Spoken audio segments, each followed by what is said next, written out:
How's it going, dudes? So you're one of them there creative types. Ideas flowing a million feet per hour, you struggle to keep up with the sweatshop labor production of your leftal lobe.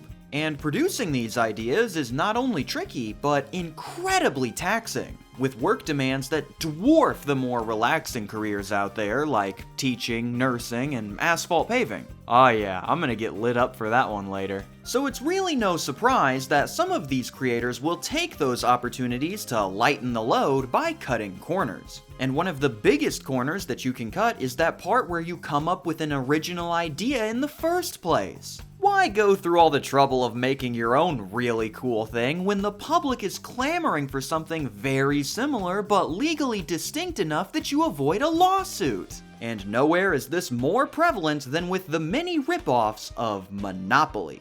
Each of these are ripoffs. Not being produced by Hasbro, they've slapped a new theme or city on the box and shipped them out to the public because Hasbro owns the trademark on this, not this. But with how numerous these are, I really don't want to just spend 40 minutes covering every Hoosieropoly or Irishopoly or Crapopoly, because among the distinguished club of these ripoffs, there are those that really stand out for maybe their silliness, their quality, or their controversy. So what I've prepared for you today is a 4-course meal of Monopolies, all of them being doused in our signature ripoff ranch. It was originally going to be a 5-course meal, but once the chefs received the ingredients for global survival, we realized that this would be nearly impossible to fully cover in a split segment. So, no dessert tonight, you're gonna have to come back and order that one later down the line. But don't let that distract you from the wonderful offerings that we do have. 4 courses of increasingly complex tastes guaranteed to leave a memorable impression with your mouth and have a disagreement with your stomach.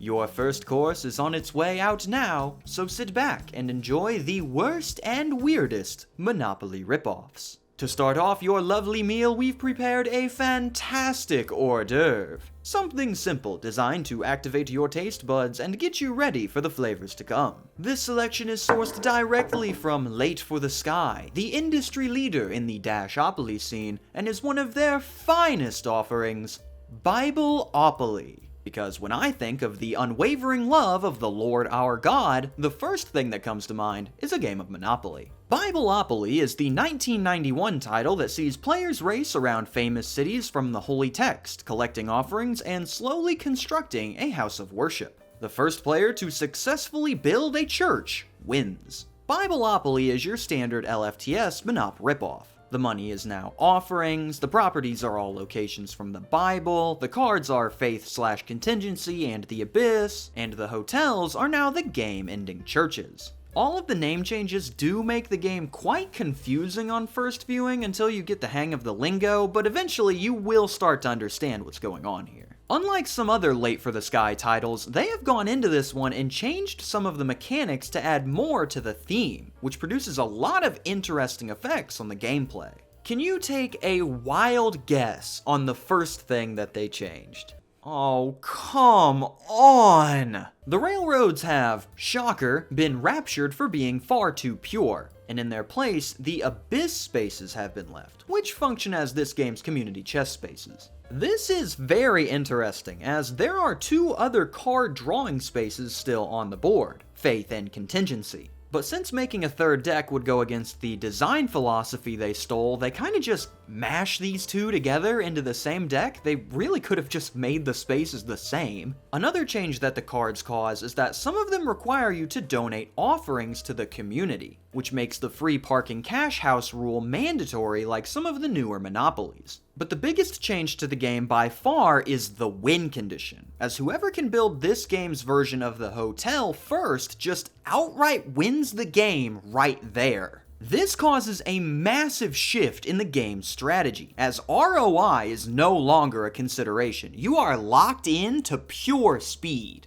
This means that cheaper properties are much more desirable, as you are left with more offerings to put bricks up once you earn your cornerstone. And with a Monopoly now carrying a key directly to the finish line, trading has been functionally eliminated from your playstyle altogether. Trading a Monopoly to someone would be the fastest way to lose the game, and the designers actually foresaw that this would happen and planned a workaround to the property hoarders. Some of the cards will either force you to give a property back to the community or trade for a property of your choice. So as much as you gluttons would like to hold on to your stash, sloth will only work for so long. You have to be active in order to win. The win condition being first to build the church also changes the pace of the game immensely, as it is very unlikely that anyone will end up going bankrupt before the game ends due to everyone racing to get that steeple down as quickly as possible. This all combines into a very weird product in total, as it looks like Monopoly, it walks like Monopoly, and it plays like a completely different game. Honestly, if you like the initial property scramble of the standard game, but hate every part that comes after that, you might end up having a good time with this one, as that scramble likely won't let up throughout the whole thing. And if it does, just trade a Monopoly to someone so you can watch all the other players get furious at you. You guys don't get it. I'm the most charitable one here. If anything, I'm winning right now. But if you need some space to store all these phenomenal titles, then add some spectacle to your storage with today's sponsor, Box King. As someone with quite the sizable collection, I often find myself wondering if there is a better way to store my games than with my current method. And luckily for me, there is, with the all-new Box Duke, the ultimate game storage solution. The Box Duke is the adjustable storage unit designed to not only hold your games, but show them off with style. With 16 extra wide shelves, it's designed to hold almost every game in your collection, whether they be simple and small or confoundingly large. Tailor your shelves to fit your personal board gaming tastes, with even the trickiest games, like your various themed Yahtzees, fitting perfectly. Click my link below to see what Box King has to offer, and be sure to use code YTCAM to get an extra 10% off your entire order. That's YTCAM with a K. Please don't misspell my name. Thank you again to Box King for sponsoring this video. Now let's get back to some of the wonderful not monopolies that would definitely start a conversation when displayed. What a lovely opener to get you settled in for your meal. But I'll be taking those plates now, as I think it is time that I bring out your second course. Up next is a delectable appetizer that will better represent the wild flavors that you will be seeing later in the meal. A much heavier dish that's likely to leave a more lasting impression on your buds than our first, Ghettopoly. A car crash wishes it could produce that kind of whiplash. Ghettopoly, or Ghettopoly if I pronounce it how it's spelled, is the 2003 title populated head to toe in the stereotypes surrounding the subject. Buy stolen properties and build up your crack houses and projects. The last pimp left on the block wins. Gee guys, I gotta say, something about this one's really rubbing me the wrong way. Unlike our last title, this one doesn't try to shake up the gameplay at all. Just standard Monopoly with new theming for all the bits and bobs around the board. All the color sets are indicated with nondescript advertiser-friendly pipes, the hustle cards can get you elected Pimp of the Year, and the railroads are back in the form of the various liquor stores around town. At least they're there? But immerse yourself even further into the world of Ghettopoly by selecting one of the new game tokens. We have a student with their textbook, Jamiroquai, some type of engineering project, a basketball from the local Boys and Girls Club, native flora from the community garden, Red 40, and a nondescript advertiser-friendly rock. In case you were wondering, no, this game did not receive any backlash and it was welcomed with open arms by everyone and it revolutionized the gaming scene. The end. With a title as brazen as this one, it was inevitable that it was going to get a ton of hate from practically all parties. And it did. Hundreds, if not thousands, of complaints were sent in complaining as to how these people had the gall to release this to the public. The only problem with that being that they were all sent to Hasbro, who had nothing to do with this project. With this kind of title and this style of Monopoly ripoff being far less common than it is today, the general public just assumed that Hasbro had completely lost it and released this as an official Monopoly title. As a result, Hasbro was freaking furious and quickly sued the game's creator David Chang for, let's see here, trademark infringement, copyright infringement, trademark delusion and tarnishment, and unfair competition due to it being a racist knockoff of Monopoly. Luckily for our storied character Chang here, the modern day sees plenty of examples of companies following the that one guy slash thing-opoly trend without legal repercussions. So unlike Gay Monopoly, which was sued right off the face of the planet, Ghettopoly here was instead sued right off the face of the planet. Our boy Dave got killed in there, a complete massacre. But how did Hasbro manage to win this case? Did they use underhanded tactics? Did they bribe the judge? No. In fact, Hasbro went for a wholly unorthodox method that really ended up working wonders for them in the end, relying on your opponent being a complete moron. David Chang's strategy in this courtroom drama was bold, to say the least. He would be going up against the full might of the Hasbro legal team completely alone, and when asked to provide documents that certified his testimony on the revenue that he had made from the game, he would delay again, then give some kind of excuse, ask for a little more time, then delay again, and then refuse to provide the documentation altogether. His shenanigans got so bad that the judge eventually decided to just find him in contempt of court, throwing out his case entirely, which automatically granted the win to Hasbro simply because they were the only party that participated.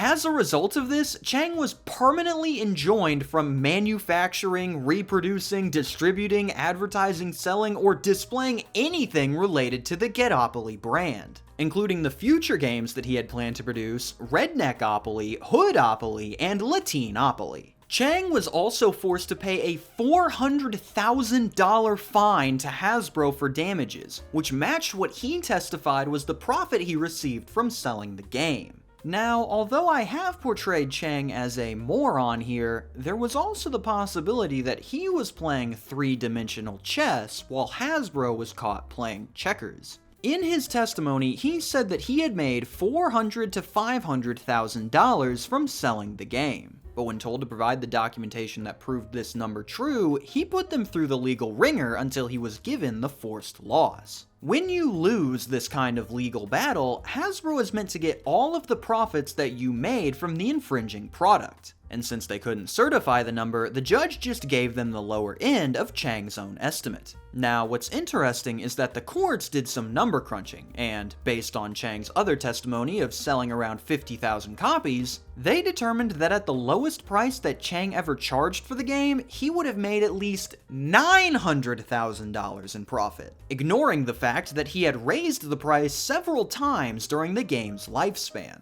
I'm not making any of this up, this is all in the official court documents. So there is a possibility that this man paid a majority of the profits to his relatives for services, made up some lowball number that looked reasonable for a profit total, then sandbagged his own legal case to get Hasbro off his back by giving them a quick win. I could be giving too much credit to the creator of Ghettopoly here, but if that's what happened, what a play! So, no, you will not be seeing a new copy of Ghettopoly in your local Target anytime soon. But you can find it on the official Ghettopoly website after Opoly Games purchased the rights, which really feels like it is violating the injunction, but I'm not a lawyer, so sue them, not me. Dang, that was just the appetizer? I can't wait to taste the main course! Yes, I must say that one came out a little heavier than expected. But before we can get to the main meal, we implore you to enjoy your third course of this palate-cleansing salad, so that none of the flavors mix between the dishes.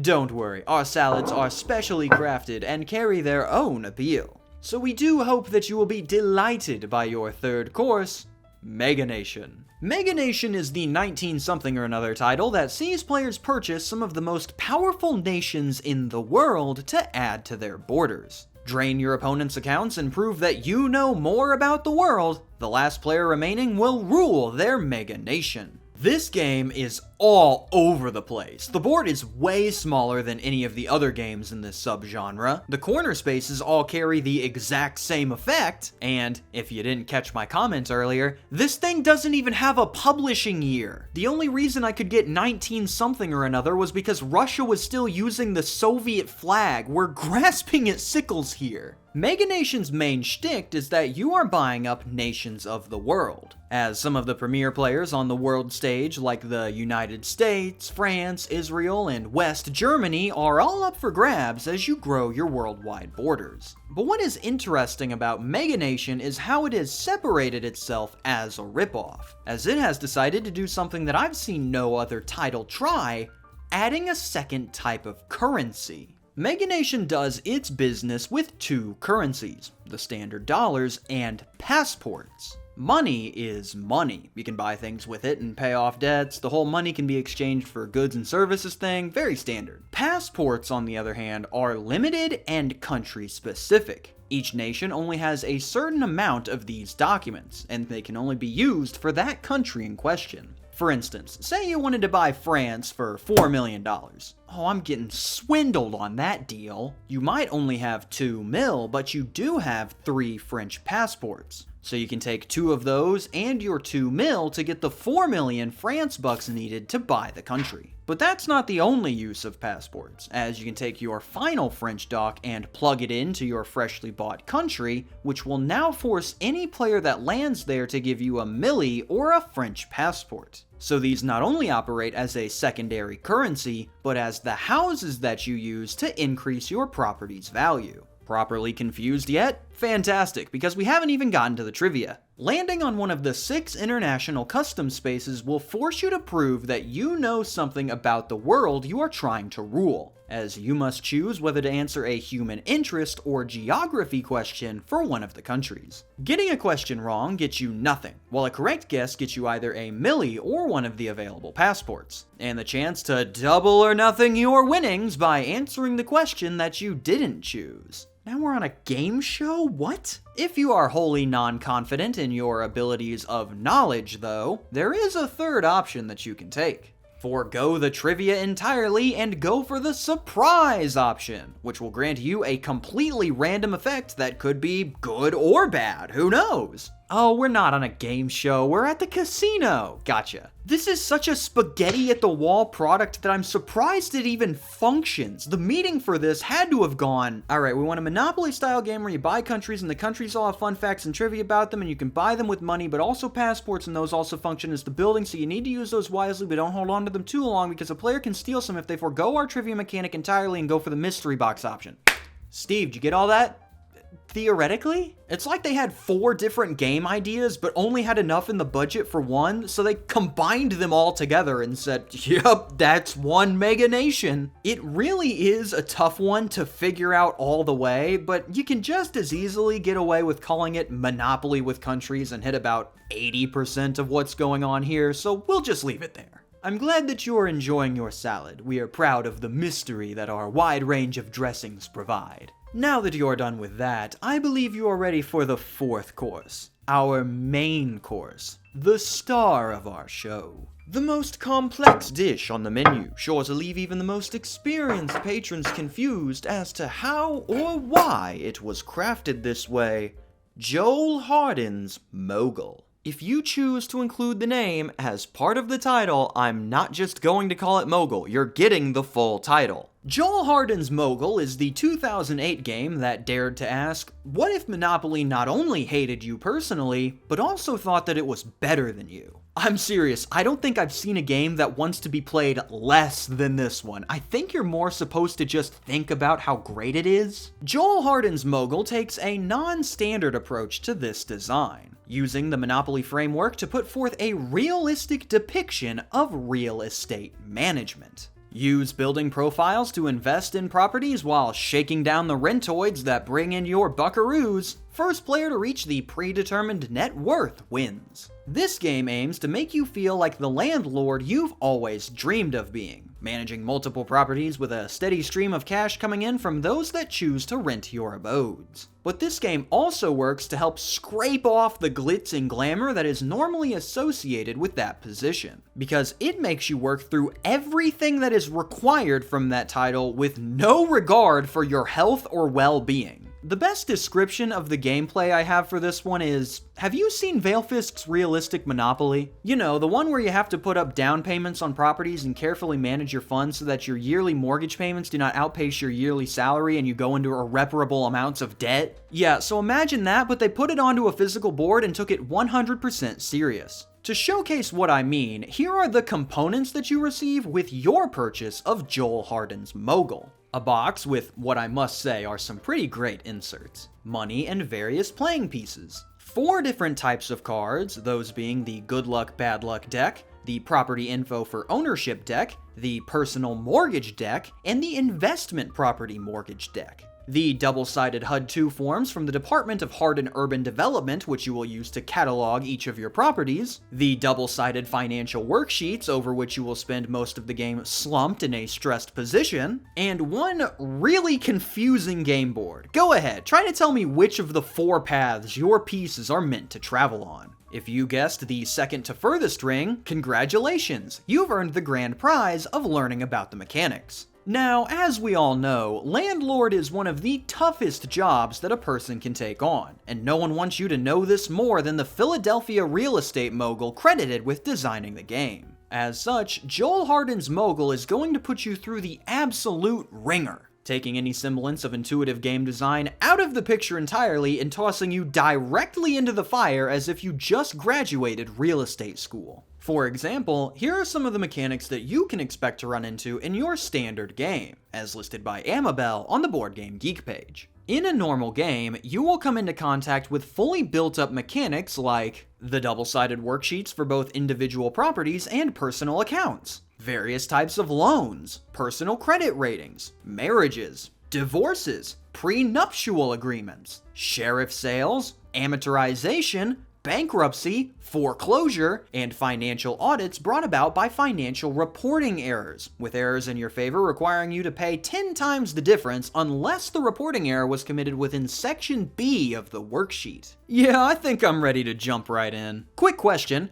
Why is marriage a fully fleshed out mechanic in my real estate management game? Not only did the designer deem this to be so important to the theming that it had to be implemented, but also decided that divorce is so integral to the landlord identity that we can't possibly leave that out either. And look, I can get maybe for tax purposes or whatever for the marriage mechanic, but did we really need to spend vital man hours on the prenup mechanic? I don't want to work through the complex emotional volatility of my failing marriage, man. I just want to know what it feels like to buy a house. But none of that even comes close to the real star of the show for this one, as in order to partake in that sweet house buying action, you're gonna need to jump through some ludicrous hoops. Before you can purchase a property, you're going to need to locate and appraise it through some research. To do this, you will construct the property profile by drawing specific cards from 3 of the 4 decks, which will eventually culminate in the total property profile that you can use to buy the building. This will come with some variables, like whether or not the current owner will bargain under the appraised value, but the real star of the show is how you pay for the property. Buying it outright, what do you think this is, Fantasyland? No, it is much more intuitive for you to sign a 30-year fixed-rate mortgage of $50,000 at an 8%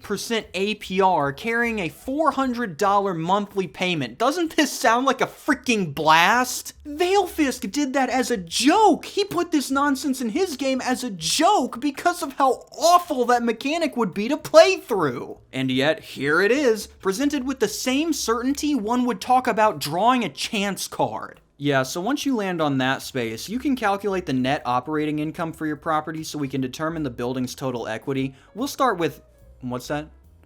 Oh, you have a triple net tenant. Okay, so for that we're gonna need to use a different equation. The parallels between these two games are wild, especially when you consider that this game's calculations are designed to be completed quickly through a simple yearly total mortgage cost minus your salary. Ridiculous, yes, but quick and easy to perform so that the game can move along. This doofus, however, forces you to complete all of the equations with pencil and paper for each individual property you own, including the 8-step process of calculating the equity of your investment properties, including insurance, taxes, water costs, and the NOI generated by which category of tenant is currently renting out the place. Did you think I was spouting off jargon in that earlier skit? No, that's a legitimate process that you will need to go through on every property every year. Good lord, man. When your game is less intuitive than a title specifically designed to produce a negative experience so you can laugh at the player's collective suffering, you have created an abomination. And despite all of the game's focuses on realism and complexity at the sacrifice of any and all enjoyment, the winner is still always gonna come down to luck.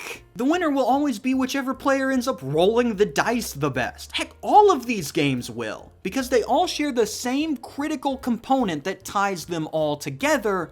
They were all crafted from Monopoly. When you decide to build your game around Monopoly, you can add stuff on or cut stuff out all you want. But that initial decision has permanently tainted your game due to Monopoly leaving a little bit of itself inside of the core. When you play Monop, you can try to put yourself in the optimal position all you want. If the dice aren't landing your way, you aren't winning that game. And that same principle echoes through every ripoff, no matter how simple, complex, or different your title is. So remember, kids, be sure to come up with your own ideas when creating something. Otherwise, no matter how hard you may try, it will eventually come down to the roll of a die. Signing off for Joel Harden's Mogopoly, I am KamSandwich. Thank you for watching and have a fantastic day. A special thank you to my suppliers, staff, and chefs over at the deli, as well as the media preservers helping me get these rare games ported for the public to enjoy. If you'd like to join the crew, you can take a look using the link in the description below.